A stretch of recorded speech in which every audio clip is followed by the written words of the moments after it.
bonsoir à vous tous. Je voudrais que vous connectiez pour qu'on puisse faire cette vidéo rapidement et que vous puissiez me confirmer si le son est bon également. Nous avons décidé de faire ce direct rapidement. Je ne sais pas si vous êtes déjà connectés. Vous pouvez me signaler si nos compatriotes sont déjà connectés, ceux d'ici et ceux de la diaspora, pour ce direct. Et je voulais que vous me confirmiez aussi si le son est bon. Veuillez me confirmer que le son est bon et veuillez me signaler si les internautes confirment que le son est bon. J'ai donc décidé de faire cette vidéo rapidement. Vu la situation, je suis à Yaoundé. Vous me confirmez que le son est bon? Ok, très bien. Mesdames et messieurs, je vous fais ce direct rapidement. Je suis arrivé dans la nuit à Yaoundé. J'étais en clandestinité et j'ai décidé, depuis le matin, de rencontrer les services de l'État pour que les choses soient claires et que je dois assumer ce que je dois assumer. Donc, je suis en plein cœur de Yaoundé et je dois annoncer à tout le monde que je suis désormais disponible à tout ce qui va arriver. J'ai décidé de prendre d'abord du recul par rapport à tout ce qui a été vécu et à 2 reprises, j'ai échappé à des enlèvements à 2 reprises suite à ce que vous connaissez. Nous avons voulu, par l'action que nous avons initiée, pousser les autorités à trouver une solution par rapport au décès de notre frère Martinez Zogo. Je rappelle que Martinez Zogo a été assassiné de manière la plus barbare possible.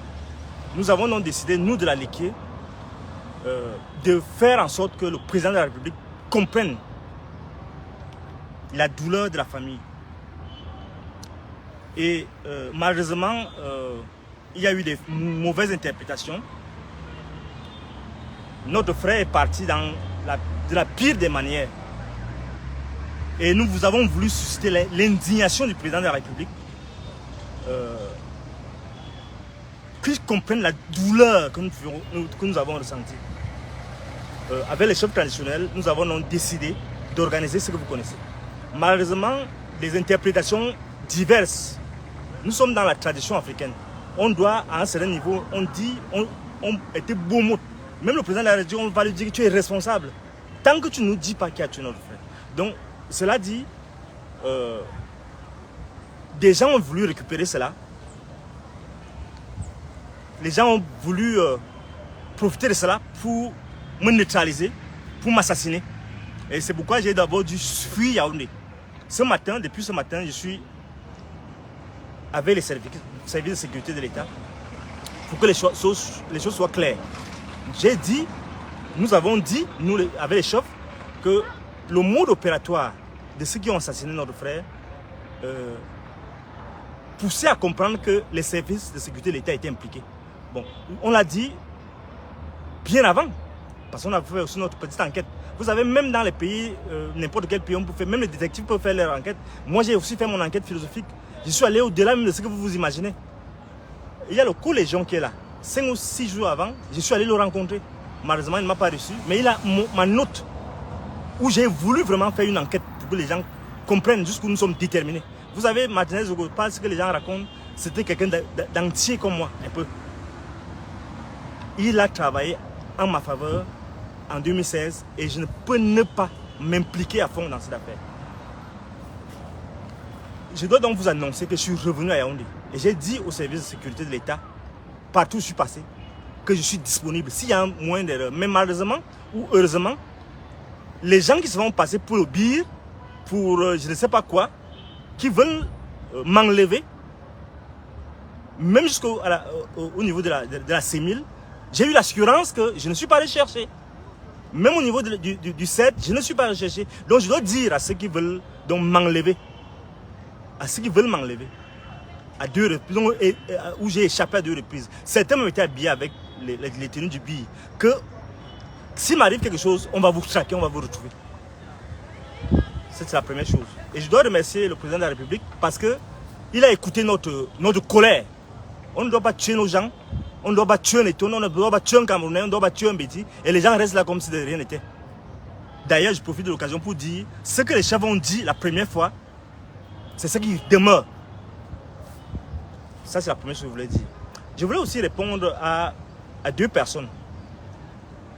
D'abord à Calix Béala et à Remingon. Vous êtes habitués à... Je ne sais pas qui vous donne l'argent pour diffamer les autres. Moi, je vais vous dire ça aujourd'hui. Moi, j'ai 171 000 de salaire par mois que je reçois dans mon compte. Vous pouvez aller à SCB, on va vous dire. Mais je me bats pour faire mon élevage, pour faire ma petite agriculture. Je ne compte pas comme je vais aller vendre mon âme au diable pour qu'on me donne 10 millions. Donc, Calix Béala, je dois te dire ça clairement aujourd'hui. C'est à toi que je m'adresse d'abord avant de parler à Remingon. Je dois te dire, c'est à cause de Buyback que j'ai pris mon téléphone, je t'ai appelé.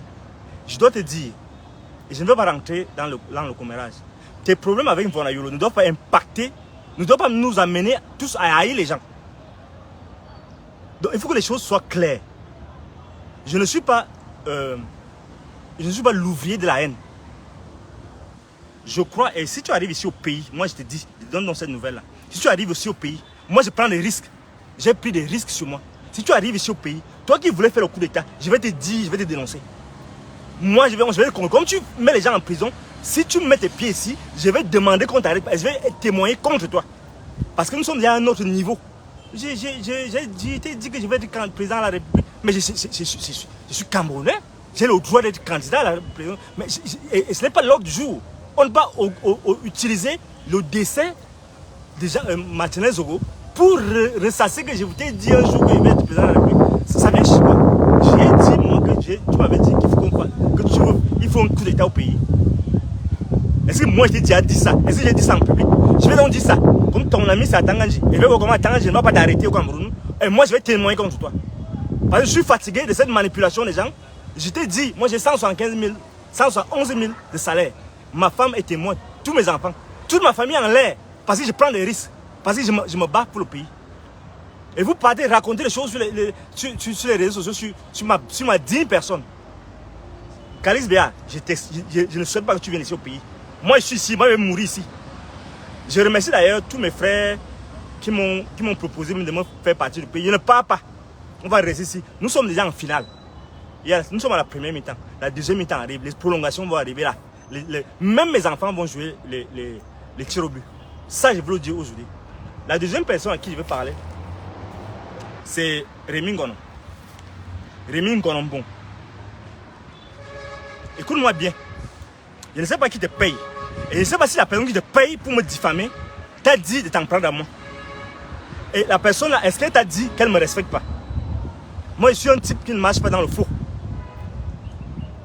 Je ne marche pas dans le faux. Et je te dis, tu ne vas plus jamais venir ici au pays.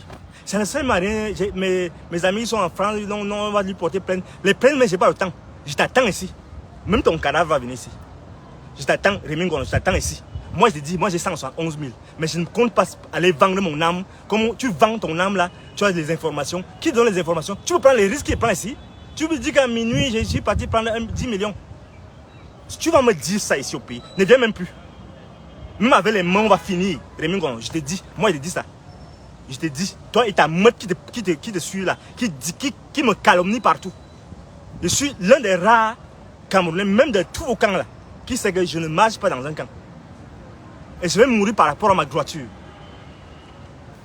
Je voulais te dire ça. Que tiens-toi tranquille. Tu vas prendre ce que tu es en train de chercher. Derrière le nom des gens. Tu calomnies tout le monde. C'est toi celle qui est sain. Qui donne les informations? Qui te donne les informations? Au point où tu prédis une semaine et demie avant la mort de quelqu'un. Et normalement, dans un pays, normalement, on devait faire une commission régulatoire, comme un avocat avait dit, pour venir t'entendre, pour qu'ils nous disent quand même. Mais tu as toutes les informations. Et les gens qui sont cons et bêtes sont là en train de dire, oh, Rémi Ngonon, Rémi Ngonon. Rémi Ngonon, c'est quoi? Sinon, un tas de manipulations et de mensonges et de colportage du faux. Et bien évidemment, d'enrichissement illicite. Je voudrais que les choses soient claires à tous les Camerounais. Nous avons voulu susciter l'indignation, je l'ai dit. Ce n'est pas pour rien que à un certain niveau, on vous dit il peut être condamné à la limite de tout doute raisonnable, quelque chose comme ça en droit. Ça veut dire que, chers Camerounais, chers compatriotes, on est dans une situation où vous devez apprendre à douter de vous. Et notre rôle, nous, ce qu'on appelle les philosophes, c'est-à-dire les fonctionnaires du doute, les esclaves de la liberté, vous voyez le contraste, c'est-à-dire les muses des dieux, on doit vous amener à réfléchir, à penser votre quotidien, à vous remettre en question. Celui qui se remet en question ne peut pas arriver à être tribaliste, ne peut pas arriver à exploiter une tragédie comme celle que nous vivons actuellement pour rendre des comptes. Non, pour régler ces comptes à tel ethnie, à tel autre. Nous devons être au-delà de ça. Nous devons cultiver la réconciliation. Vous voyez, lorsqu'un truc aussi horrible arrive dans une société, même dans nos traditions, on doit s'asseoir et se laver, se purifier. Et cette purification passe par une mise à l'écart de nos problèmes, de nos petites rancœurs. Ce n'est pas l'occasion de fructifier la haine, de calomnier les gens. J'ai dit, ce n'est pas Amour Blinga peut-être, mais les gens n'ont pas vu qu'au départ, je me suis acharné sur lui. Et je vais même vous dire, les gens ici à côté, ils peuvent vous dire, 4 ou 5 jours avant, je suis allé dans son bureau. J'ai demandé à le rencontrer. J'ai lui demandé, mais si tout le monde dit que c'est l'autre, pourquoi on ne l'arrête même pas d'abord? Mais malheureusement, il ne m'a pas reçu. Ou heureusement après. Mais arrêtez, ça ne suffit pas. Notre problème actuellement, ce n'est pas que tel a pris les milliards à tel. Non, notre problème maintenant, on veut voir qui a assassiné aussi brutalement, aussi sauvagement Martinez Roux. C'est notre problème uniquement pour le moment. Parce que le reste, on va gérer. Mais pour le moment, là, la seule chose qu'on demande à la justice, c'est que notre frère, qu'on a zigouillé comme ça, les gens ont fait même des photos, comment on le maltraitait, des vidéos. Et nous sommes dans quel pays? Et c'est pourquoi nous avons voulu choquer le président de la République. En lui disant, tu es responsable. Et c'est pourquoi j'avais dit au ministre Don Soumet que ce n'est pas ton problème, laisse l'affaire là. Parce que c'est trop grave pour qu'on laisse ça passer. Nous sommes des sacrifiés de Dieu. Et on va continuer. Mais dans cette quête de la vérité, parce que le philosophe, c'est celui qui recherche la vérité, celui qui cultive la vérité, et non pas seulement la vérité en l'air, mais celui qui travaille à déblayer l'horizon pour que vous puissiez voir clair. À ce sujet, je dois vous convier que j'ai été trop en colère depuis quelques jours. En colère parce que je me sens trahi. C'est le sentiment qui domine. Je me sens trahi par des gens avec qui j'ai cheminé et dont je pensais qu'ils avaient une idée claire de qui je suis.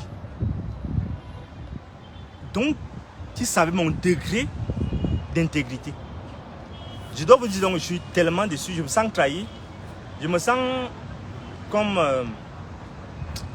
abattu parce que je ne me savais pas que les gens peuvent se liguer comme ça. Vous qui croyez, donc je pensais que vous étiez les gens avec qui on était.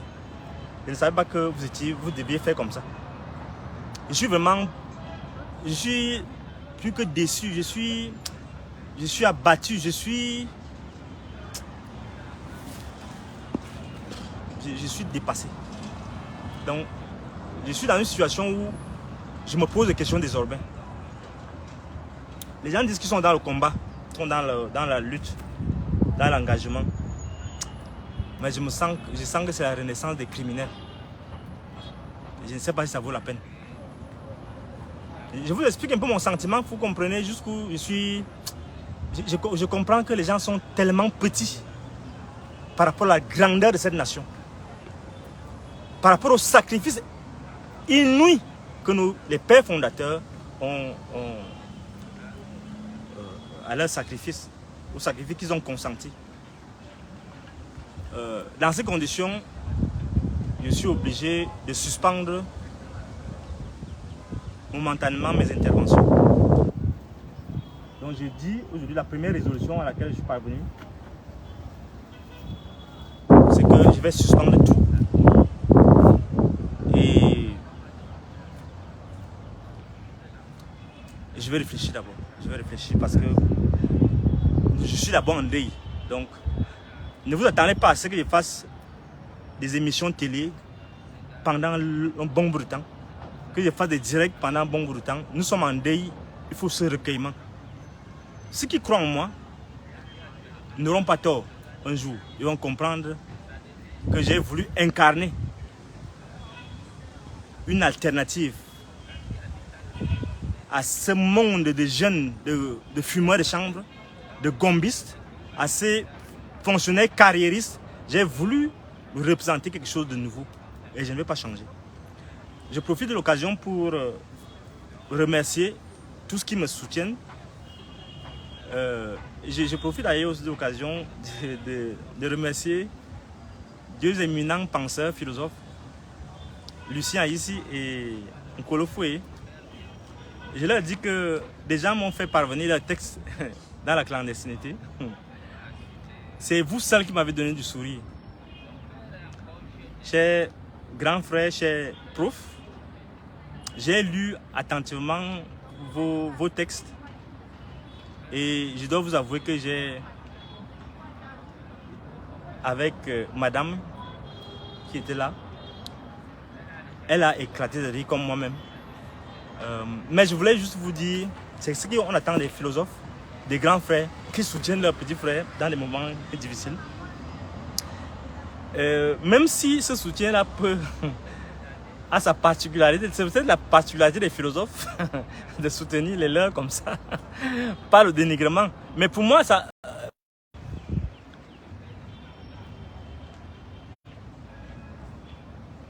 devient un peu suspect. Un philosophe donc qui est tout calme lorsque le pays est en flammes. Un philosophe qui demeure serein lorsque les crises s'amplifient dans un état. Un philosophe qui demeure sage lorsque le sang coule à flot mérite de s'interroger. Et c'est pourquoi je vous trouve très normal et très peu exemplaire. Nous autres qui sommes perturbés, dont vous vous moquez de la perturbation, nous avons le devoir de titiller, de faire douter les plus sûrs, de désarmer les puissants. Et c'est à ça que nous nous consacrons. Et je vous invite, je vous invite à vous les vieux à suivre nos pas. C'est de cela. C'est cela qui va construire le pays de demain. C'est cela qui va faire en sorte que nos jeunes actuels soient plus exemplaires que les vieux d'avant. Donc, à tous les autres, je vous remercie. Je vous dis que je suis à Yaoundé désormais. Je m'attends à tout ce qui va arriver. Et je vais me remettre à mon travail philosophique en suspendant les autres activités, en espérant que la vérité sur la mort de notre frère Martinez Zogo va être clarifiée et que, au-delà des élucubrations des réseaux sociaux, la vérité va sortir. On ne va pas laisser ce crime impuni. C'est le dernier mot et je remercie le chef de l'État pour toutes les initiatives qu'il prend pour que cette vérité-là surgisse de l'ombre. Je vous remercie.